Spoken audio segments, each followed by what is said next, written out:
আমরা এখানে দাঁড়িয়েছিলাম আমাদেরকে যে 5 আগস্ট পরবর্তী অন্যায় অযৌক্তিকভাবে ইসলামী ব্যাংক, ফার্স্ট সিকিউরিটি ইসলামী ব্যাংক, সোশ্যাল ইসলামী ব্যাংক, গ্লোবাল ইসলামী ব্যাংক, ইউনিয়ন ব্যাংক থেকে শুরু করে আল্লাহ রাফা ইসলামী ব্যাংক থেকে শুরু করে হাজার হাজার ইসলামী ব্যাংক থেকে শুরু করে হাজার হাজার ব্যাংক অটোমার থেকে অন্যায় অযৌক্তিকভাবে টার্মিনেশন করা হয়েছে। কোনো নিয়ম নীতি না মেনে সম্পূর্ণ অন্যায় অযৌক্তিকভাবে কোনো পূর্ব নোটিশবিহীন যে আমাদেরকে টার্মিনেশন করেছে, এই টার্মিনেশন অবিলম্বে আমরা প্রত্যাহার চাই। আমরা আমাদের চাকরিতে ফেরত যেতে চাই। আমাদের চাকরিতে ফেরত যাওয়ার জন্য এবং যে অবৈধ ম্যানেজমেন্ট যাদের দ্বারা আমাদেরকে টার্মিনেশন করা হয়েছিল তাদের এই অবৈধ ম্যানেজমেন্টের অপসারের জন্য এবং আমাদের চাকরিতে ফেরত যাওয়ার জন্য আমরা আজকে এখানে সংঘবদ্ধ হয়েছিলাম। এটা আমরা অলরেডি মহামান্য মাননীয় গভর্নর মহোদয়কে আমরা একটা স্মারকলিপি দিয়েছি। ওনার অফিস আমাদেরকে আশ্বস্ত করেছেন যে গভর্নর মহোদয়ের কাছে এটা দ্রুত সময়ের মধ্যে এটা যাবে, উনি দেখবেন আপনাদের বিষয়টা সুরাহা করবেন। আমরা এখানে 5 থেকে 6টা ব্যাংকের প্রতিনিধিরা টার্মিনেশন প্রাপ্ত অফিসাররা আমরা এখানে সংঘবদ্ধ হয়েছিলাম। বাংলাদেশের বিভিন্ন প্রান্ত থেকে বিভিন্ন এলাকা থেকে আমাদের ভাই বোনেরা এখানে সংঘবদ্ধ হয়েছিল, সংগঠিত হয়েছিল। সংঘবদ্ধ এবং সংগঠিতভাবে অত্যন্ত সুশৃঙ্খল এবং শান্তিপূর্ণভাবে আমরা আমাদের অবৈধ টার্মিনেশন বাতিলের জন্য আমরা দাবি জানিয়েছি। আমি ইসলামী bank Bangladesh PLC, first security ইসলামী ব্যাংক, সোশ্যাল ইসলামী ব্যাংক, আল্লাহ রাফা ইসলামী ব্যাংক, ইউনিয়ন ব্যাংক, গ্লোবাল ইসলামী। আমাদের বিরুদ্ধে কোনো এলিগেশন, কোনো অভিযোগ নেই। আমাদের বিরুদ্ধে যদি কোনো অভিযোগ থাকতো এটা পেপার পত্রিকা আসতো, সোশ্যাল মিডিয়াতে আসতো, এটা ভাইরাল হতো। আমাদের বিরুদ্ধে কোনো অভিযোগ নেই।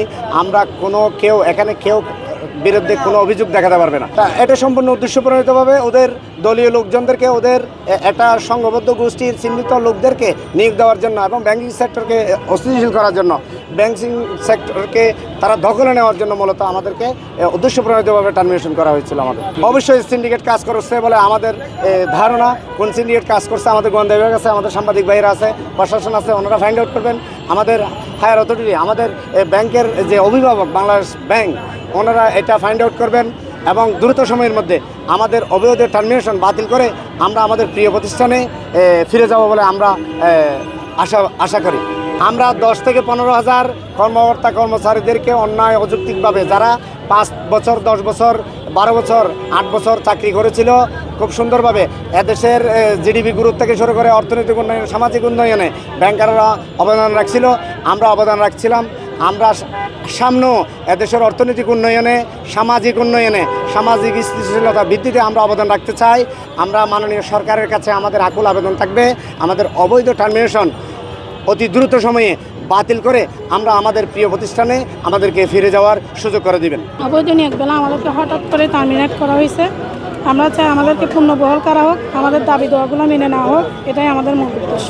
এই যে আমাদেরকে অবৈধ বলা হচ্ছে, আমাদেরকে বৈধতাভাবে আমাদেরকে চাকরিটা দেওয়া হয়েছে। এখন এই সময় এসে আমাদেরকে বলা হচ্ছে অবৈধভাবে আমাদেরকে এই চাকরিচ্যুত করা হয়েছে। বারবার বলা হচ্ছে আমরা অবৈধ। আমাদের মূল উদ্দেশ্য হচ্ছে আমরা কর্মস্থলে ফিরে যেতে চাই। আমাদেরকে আমাদের কর্মস্থলে ফিরিয়ে নেওয়া হবে। এই তো চাকরি গেছে 6 মাস, আমাদেরকে অবৈধ বলা হচ্ছে। দীর্ঘ 7 বছর সৎ ও নিষ্ঠার সাথে আমরা ইসলামী ব্যাংক আমাদের প্রাণের প্রতিষ্ঠানে আমরা চাকরি করি। হ্যাঁ, হঠাৎ 5 আগস্টের পরে আমাদেরকে কোনো নোটিশ ছাড়া আমাদেরকে একটা টার্মিনাল লেটার ধরা দেওয়া হয়। তখন আমরা আর চাকরিতে যেতে পারি নাই। আমরা মানে বৈষম্যের শিকার হয়েছি। আমাদেরকে ওনারা কিছু না বলে এভাবে আমাদেরকে হঠাৎ করে চাকরি ছাঁটাই করাটা আমাদের জন্য খুবই কষ্টদায়ক। আমরা চাই যে আমাদেরকে আবার এই চাকরিতে পুনর্বহাল করা হোক।